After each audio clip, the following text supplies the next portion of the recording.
Canada's Scientific Research and Experimental Development Tax Credit Program was first introduced in 1985 by then Progressive Conservative Finance Minister Michael Wilson. It was clearly a great improvement on the failed SRTC program introduced by an earlier Liberal government. A lot has happened since 1985. Back then, for instance, we were blissfully unaware of climate change.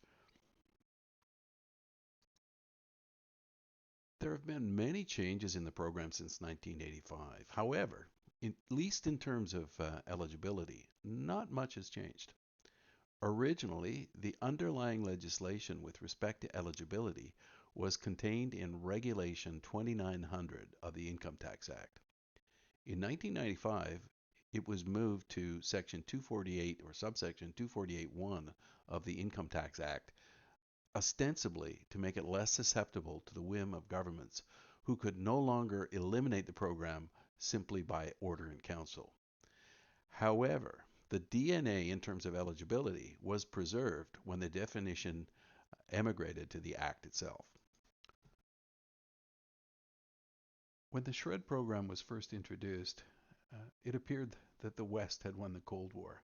Back then, Russian Premier Mikhail Gorbachev introduced glasnost and perestroika, allowing for greater freedoms and more dissent within the Soviet Union. Somehow, though, it also allowed current Premier Vladimir Putin to gain control, although for my part I prefer the French pronunciation of Putin. The original discussion of eligibility was contained in an information circular issued at a time when the technical lead at the CRA was Dr. Russ Roberts. The original conceptual framework was the so-called three-legged stool.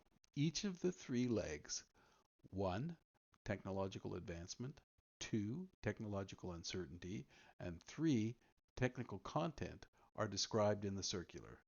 I won't bore you with the details. Let us know and we can give you a copy of 864R3 and you can go through it for yourself. So each of the three legs of the stool must be present for an eligible project to exist. Just to clarify though, the notion of scientific advancement isn't as daunting as it might seem. If a claimant meets the requirement of identifying a technological uncertainty and employs a systematic approach, i.e. a variant of the scientific method, the requirement for achieving an advancement is virtually certain. In other words, the claimant will have learned either how, or how not to, solve the underlying technological uncertainty. The Gentel manufacturing case began in 2005 and ended in 2011 at the Federal Court of Appeal in Calgary. The case occurred while the world was dealing with the fallout from the 2008 downturn resulting from the collapse of Lehman Brothers in the US. When the smoke cleared, the three legs of the stool were replaced with the 5 questions. 1. Was there a technological risk or uncertainty which could not be removed by routine engineering or standard procedures? 2. Did the person claiming to be doing SR&ED formulate hypotheses specifically aimed at reducing or eliminating the technological uncertainties? 3. Did the procedure adopted accord with the total discipline of the scientific method, including the formulation, testing, and modification of hypotheses? 4. Did the process result in a technological advancement? 5. Was a detailed record of the hypotheses tested and the results kept as the work progressed? So while this preferred conceptual framework had changed, the legislative framework was still intact. Gentel merely gave us a different way of looking at SR&ED eligibility. Fast forward 10 years from Gentel, and COVID-19 has been playing havoc with the world. Everyone, even our tax department, has had to get back to basics.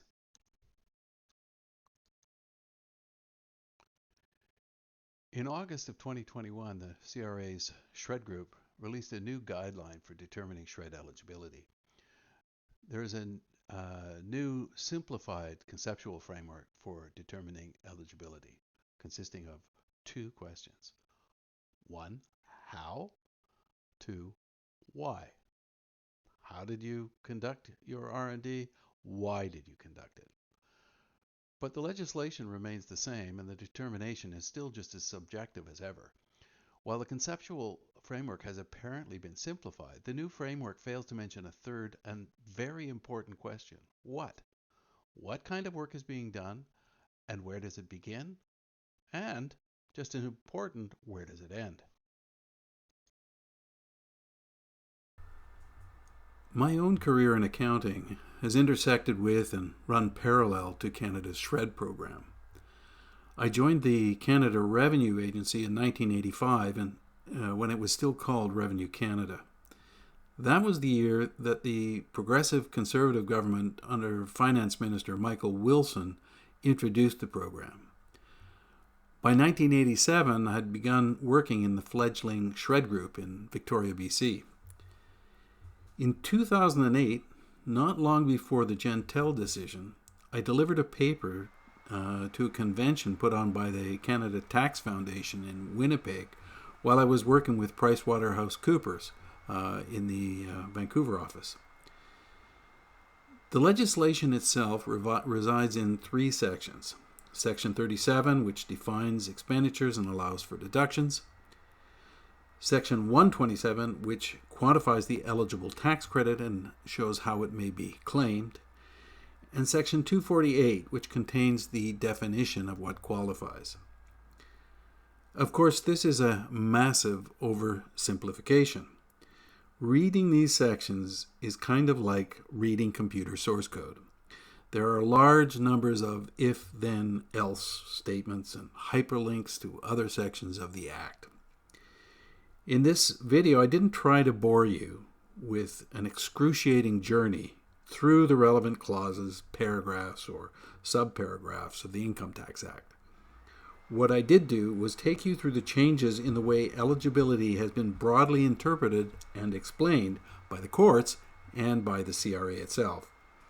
If you have any questions about your particular situation, please feel free to contact me. Thank you.